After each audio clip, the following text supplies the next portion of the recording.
কঙ্কালীতলায় doctor Shyamaprasad Mukherjee study সার্কেলের বীরভূম জেলা শাখার উদ্যোগে পরম শ্রদ্ধা ও মর্যাদার সঙ্গে অখণ্ড ভারত দিবস পালিত হলো।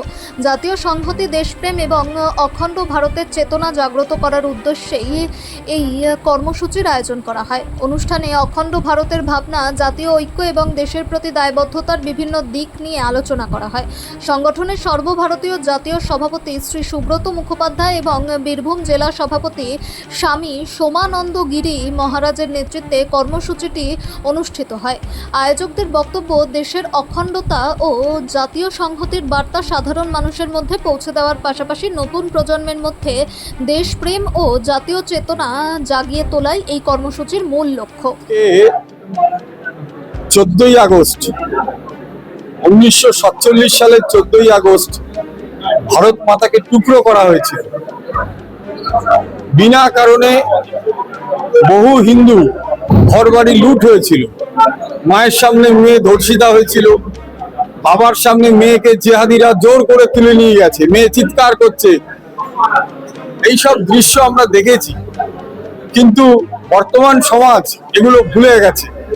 তাই সেই 14ই আগস্টের বিভীষিকাময় দিনগুলো যাতে মানুষ ভুলে না যায়, সেই জন্য আজকে আমরা আবার অখণ্ড ভারত দিবস পালন করছি। এটাই মূল উদ্দেশ্য।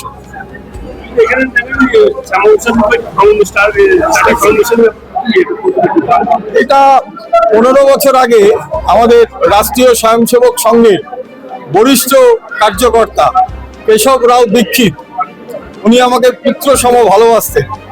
উনি বলেছিলেন যে বর্তমান সমাজে বহু লোক শ্যামাপ্রসাদের খোঁজ রাখে না। সেই সময় তো শ্যামাপ্রসাদকে নিয়ে কাজ করতে যাওয়া হতো না। আমি মহাজ্যোতি সদনের 3 তালাক নিয়ে সেমিনার করেছি doctor Shyamaprasad Mukherjee study circle থেকে, বিভিন্ন জায়গায় প্রোগ্রাম করেছি, কিন্তু পরের দিকে ওরা আমাদের হল দিত না, আমাদের তাড়িয়ে দেওয়া হতো। যার জন্য আজকে আমরা নতুন ভাবে আবার উদ্যোগে সারা পশ্চিমবঙ্গ শুধু নয়, সারা ভারতে এই doctor Shyamaprasad Mukherjee study circle অখণ্ড ভারত দিবস পালন করছে।